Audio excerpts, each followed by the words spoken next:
അപ്പോൾ ക്രിമിനലുകളുടെ താവളമാണ് മുഖ്യമന്ത്രിയുടെ ഓഫീസ്. അതുകൊണ്ടാണ് ഞങ്ങൾ പറഞ്ഞത് ഒരു നിമിഷം പോലും മുഖ്യമന്ത്രി ആ കസേരയിൽ ഇരിക്കാൻ യോഗ്യനല്ല. ഇത് CBI അന്വേഷണത്തിന് വിട്ടുകൊടുത്തുകൊണ്ട് മുഖ്യമന്ത്രി രാജിവെച്ച് ഇറങ്ങിപ്പോണമെന്നാണ് ഞങ്ങൾ ആവശ്യപ്പെടുന്നത്.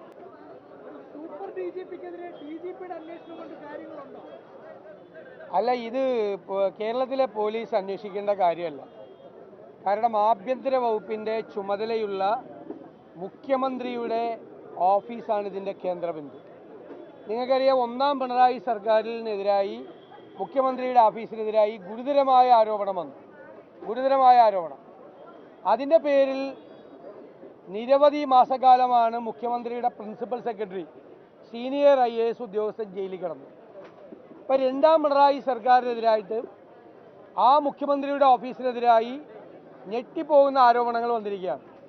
എന്തൊക്കെയാണ് വന്നിരിക്കുന്നത്?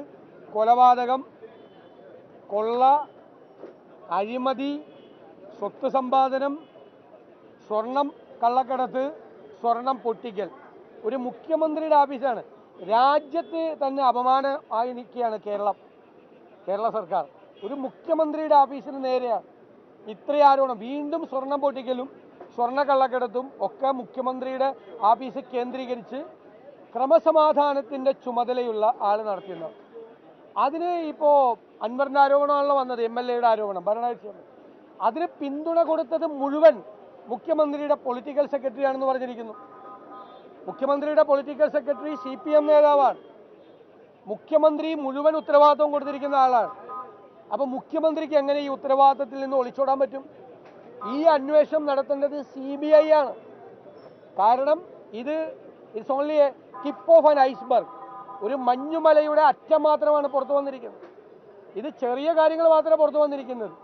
ഇതിനേക്കാൾ ഭീകരമായ കാര്യങ്ങൾ ഈ കോക്കസ്, ഈ ഉപജാപക സംഘം നടത്തിയിട്ടുണ്ട്. കേരളം ഞെട്ടാൻ പോകുന്ന ഗുരുതരമായ കുറ്റകൃത്യങ്ങളാണ് നടന്നിരിക്കുന്നത്. അപ്പോൾ ക്രിമിനലുകളുടെ താവളമാണ് മുഖ്യമന്ത്രിയുടെ ഓഫീസ്. അതുകൊണ്ടാണ് ഞങ്ങൾ പറഞ്ഞത് ഒരു നിമിഷം പോലും മുഖ്യമന്ത്രി ആ കസേരയിൽ ഇരിക്കാൻ യോഗ്യനല്ല.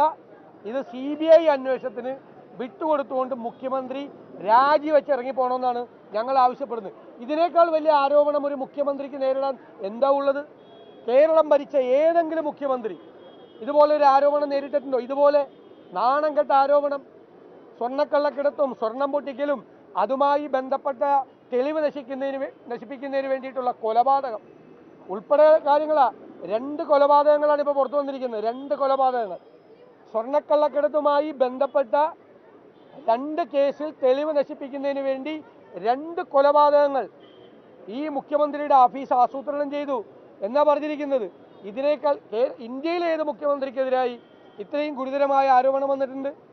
ഇന്ത്യയിലെ ഏത് മുഖ്യമന്ത്രിക്ക് വന്നിട്ടുണ്ട്? ഇദ്ദേഹത്തിന് നാണമുണ്ടോ അധികാരത്തിൽ കടിച്ചു തൂങ്ങാൻ? ആ പാർട്ടിയിൽ നട്ടലുള്ള ഒരുത്തരുണ്ടോ ഇത് ചോദിക്കാൻ? ഞാൻ CPM-ൽ എത്രയും ഗുരുതരമായ ആരോപണമാണ്. ഇങ്ങനെ ഭയന്ന് കഴിയുകയാണ് അവരെല്ലാവരും. ഇപ്പം